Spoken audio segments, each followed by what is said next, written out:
Bonjour, on va parler d'un cas clinique sur l'épaule qui s'intitule Un train peut en cacher un autre. Il s'agit d'une infirmière de 45 ans qui consulte fin août 2021 pour une douleur d'épaule droite pour laquelle elle est en échec de kinésithérapie. La kinésithérapie ne l'améliore pas, les douleurs ont débuté de manière progressive, sont diffuses avec une irradiation sur toute l'épaule. Dans les antécédents, on retrouve une chute de cheval sur le moignon de l'épaule il y a une quinzaine d'années. Quand on examine quelqu'un, on commence toujours par l'interrogatoire, puis vient ensuite l'inspection avant l'examen palpatoire. À l'inspection, on retrouve une asymétrie acromioclaviculaire avec une articulation acromioclaviculaire beaucoup plus visible à droite par rapport à gauche. On voit ici de profil cette saillie de l'articulation acromioclaviculaire. L'examen palpatoire retrouve des amplitudes articulaires actives et passives conservées et il existe une importante douleur lors du test évaluant l'articulation acromioclaviculaire qui s'appelle le cross-arm test où on va faire une adduction forcée qui va mettre en compression l'articulation acromioclaviculaire et donc retrouver les douleurs présentées par la patiente. Donc l'hypothèse diagnostique était une douleur sur une arthropathie acromioclaviculaire secondaire aux antécédents de chute sur l'épaule lorsqu'elle a été tombée à cheval. La radiographie retrouve effectivement un élargissement de l'interligne acromioclaviculaire avec cette voussure que l'on avait à l'inspection, un élargissement de l'interligne articulaire. L'échographie retrouve une douleur au passage de la sonde sur l'articulation acromioclaviculaire. Il n'y avait pas de lésion de la coiffe des rotateurs. On a ici une coupe longitudinale du supraépineux qui était normale et un élargissement de l'articulation acromioclaviculaire à droite avec ici les berges osseuses, alors qu'à gauche, on avait un élargissement qui était beaucoup plus petit qu'à gauche, une articulation nettement élargie. Donc le diagnostic d'arthropathie acromioclaviculaire post-traumatique était donc posé. On effectuait une infiltration acromioclaviculaire sous guidage échographique, comme celle-ci présentée dans la vidéo, qui est une vidéo d'illustration puisqu'il ne s'agit pas de l'infiltration réalisée par la patiente. On a l'infiltration proprement dite ici avec ce point blanc qui s'appelle le type écho, qui est la visualisation de l'aiguille dans l'articulation acromioclaviculaire. Malheureusement, 10 jours plus tard, elle revient consulter car elle trouve que l'infiltration n'a pas été efficace.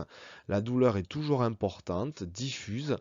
Cette douleur la gêne dans son activité professionnelle avec une sensation de lourdeur d'épaule, de fatigabilité.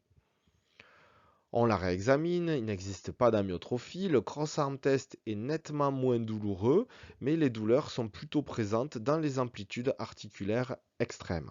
Quand on met la patiente en antépulsion, en abduction forcée, elle ressent une gêne douloureuse. Elle nous explique qu'elle présente une fatigabilité importante lors de son activité professionnelle. On refait une deuxième échographie. Cette échographie n'est pas effectuée par moi comme la première, mais par un de mes collègues étudiants au DU d'échographie, qui est le docteur C, et qui découvre quelque chose que je n'avais pas vu initialement, une plage hypoéchogène en profondeur de l'infraépineux, se situant en continuité de la glène. La glène est ici, la tête humérale est là, on a l'infraépineux et on a cette plage hypoéchogène qui semble être en communication avec la glène. Donc qu'est-ce que c'est que cette structure? Eh bien cette structure est un kyste de l'échancrure spinoglénoïdienne qui est mieux visualisé sur cette coupe avec la tête humérale, la glène, le bourrelet postérieur et cette image anéchogène polylobée qui correspond en fait à un kyste arthro-synovial de l'articulation gléno-humérale. On a ici une vue postérieure avec le trapèze, la scapula, l'insertion du chef long du triceps, l'articulation gléno-humérale, et le kyste va venir se former ici en regard de l'échancrure spénoglénoïdienne. Et vous voyez que dans cette échancrure spénoglénoïdienne, eh bien, il y a un nerf qui est le nerf suprascapulaire qui va innerver le supra puis l'infra-épineux. Et la compression de ce nerf par le kyste de l'échancrure spinoglénoïdienne est responsable dans un premier temps de douleur, dans un deuxième temps d'une fatigabilité et dans un dernier temps d'une atteinte motrice du supra et de l'infraépineux, responsable d'une amyotrophie. Ce qui n'était pas le cas chez cette patiente qui n'avait pas d'amyotrophie. Donc ce kyste de l'échancrure spinoglénoïdienne n'avait pas été vu lors de la première échographie, donc j'étais passé à côté lorsque j'avais réalisé cette première échographie. Ça a été rattrapé par un deuxième examen, et donc c'est pour montrer l'importance du caractère opérateur dépendant de l'examen échographique. Le kyste était volumineux, probablement responsable, comme je l'ai dit précédemment, d'une irritation du nerf suprascapulaire expliquant la fatigabilité. Du fait de la grande taille du kyste, on avait demandé une IRM d'épaule suivie d'une consultation vers un chirurgien orthopédiste pour ablation chirurgicale. L'IRM d'épaule va être réalisée plus tard. Donc au total, on avait une patiente, et c'est pour ça que j'ai intitulé ce topo "Un train peut en cacher un autre". On avait une patiente qui avait deux pathologies, une arthropathie acromioclaviculaire post-traumatique, d'où le cross-arm test douloureux, mais également un kyste de l'échancrure spinoglénoïdienne. Et la difficulté, c'est que ces deux pathologies répondent mal à la kinésithérapie, aussi bien l'une que l'autre. Donc, lorsqu'au début on avait évoqué l'arthropathie acromioclaviculaire, on était dans les clous puisque ça répondait mal à la kinésithérapie. On avait fait l'infiltration, et ce qui nous a poussé à aller plus loin, c'est que l'absence d'amélioration de l'infiltration à 10 jours de la réalisation du geste, il fallait penser à un autre diagnostic ou un diagnostic associé, comme c'était le cas chez cette patiente.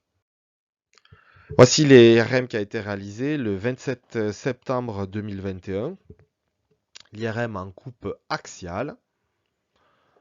Donc on va voir progressivement l'épaule apparaître, voilà, avec le kyste de l'échancrure spinoglénoïdienne. L'IRM en coupe coronale. Voilà, pôle supérieur de cette articulation.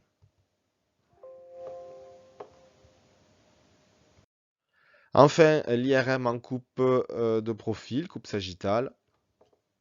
Voilà le kyste polylobé, plus de 4 cm,